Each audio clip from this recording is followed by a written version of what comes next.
What is up everybody, it's your boy Lance, back at again with a new One Punch Man the Strongest video.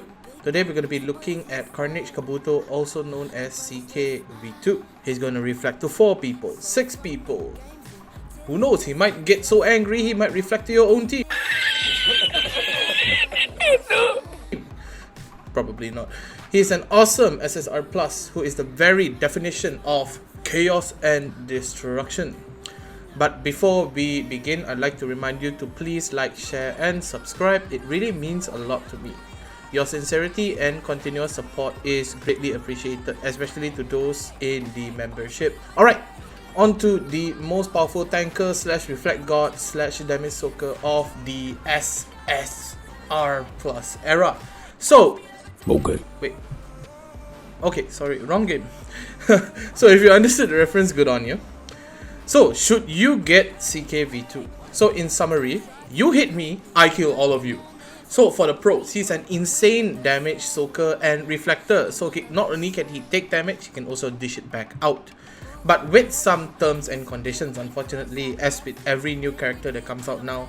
So, I'll outline that in a little bit. His ult deals damage as charge. So, if you don't know what charge is, it is a new source of damage, or quote-unquote new, which can penetrate shields. He has this as well as a really strong continuous healing similar to Sonic when you get his keepsake for the Ultra Ultimate. His Awaken 2 increases his max HP by 120% instead of the regular 100% from his regular Awaken 1. And both his Awaken Passive restore his max HP by 50% when the battle starts. So that's really strong. As a tanker, you want as much HP going in, and because his damage is based on max HP, it really synergizes well with his kit. So now, on to the cons. So he's a very volatile meta life. Volatile meaning easily change, because if the banners are skipped or sped up in any manner, his meta dominance will drop significantly. Because it does depend on time. That's how meta life works. So if the time is cut, of course his time in the competitive meta as well will be cut.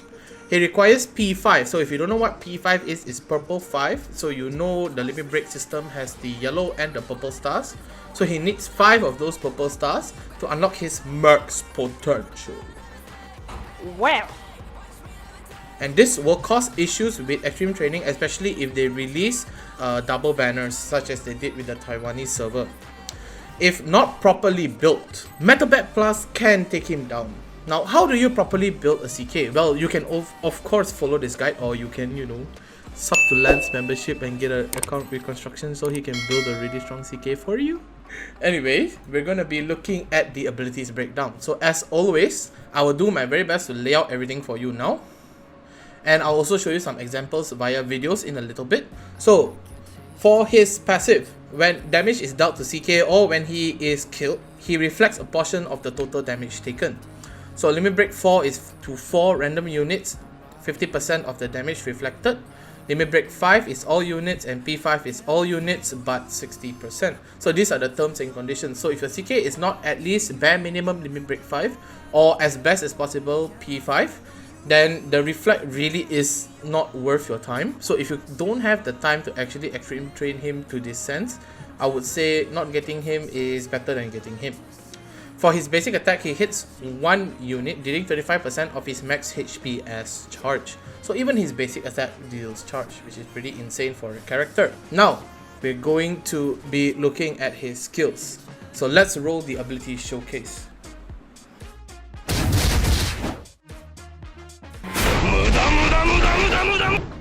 And we're back. So we're going to be looking at the ultimate.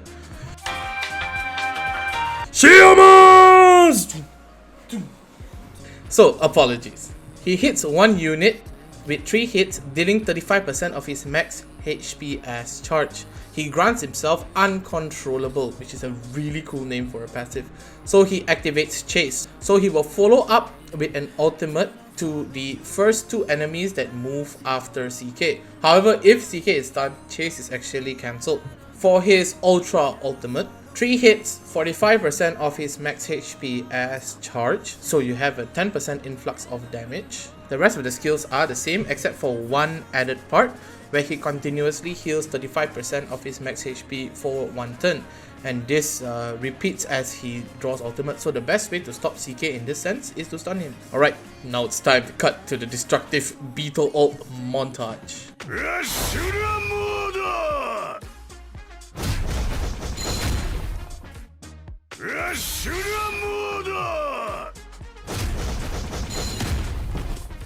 So for this section, we're going to be glancing through his Awaken Passive. But Super Tanker does your wrong. I'm sorry, it's so cringe.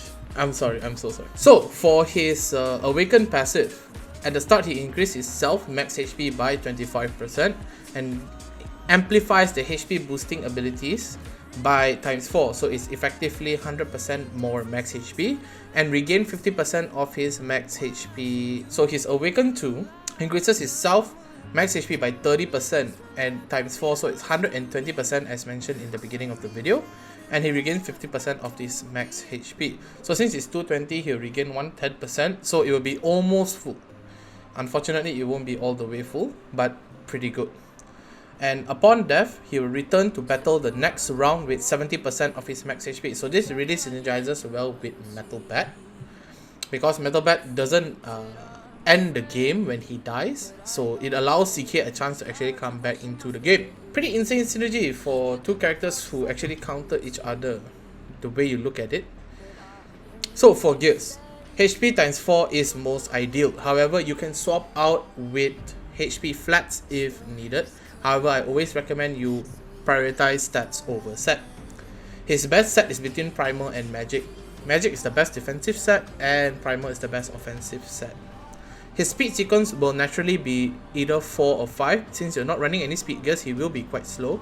And since you're speeding up with 3 units with your speed booster, if you have one, naturally he will be in a lower slot. And this is actually pretty good. Towards the later of the rounds, when DPSs are dying, then you want CK to ult. So on we go to the buff gears. So we have HP across the board, very clean. Wait, he's a reflector, so why are we going for bonus damage in dragon level? Well, simply put, since his whole kit benefits from HP, it would be most ideal for you to actually go more HP. For the grappler, the 2 block rate is definitely optional. Of course, with block rate, you'll be reducing the incoming damage, but with the next meta coming up with Garo and Atomic, definitely having a little bit of block is really good. Focus the stats on the green brackets. The stats in the white square brackets are good additions, as always. The augments I recommend is actually Tenacity, because seriously, everything else is bad. Unless you want to try crit augment CK, in which have fun. So for the recommended SAC section, we're going to just quickly blast through this. So highest value percentage set 335 SAC, so 4-star gears, 4-star buff gears, talents 2 and 3, 63 SACs, 3-star keepsake, 6-star insignia, so the total is 335 SACs. For max build, you have 727, which is 6-star gears and buff gears, talents 2 and 3, 3-star keepsake, 6-star insignia. So I will post the infographics for the SAC, buff gears and gearings. Do let me know if you want any of the other slides as infographics. I hope that you guys enjoyed this new format of delivery.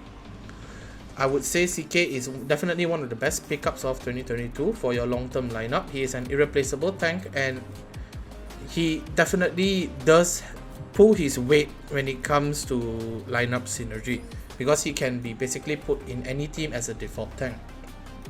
As always, don't forget to like, share and subscribe. Stay home, stay safe, drink lots of water, and thanks for the S-Class. Your names will be on screen right now. So thank you so much for the continuous support. Y'all the real fuel feeding the stream. I know that sounds cheesy, I'm so sorry. Till we meet again, wear a mask when you go out and get vaccinated as soon as possible. Lance cares. Till we meet again,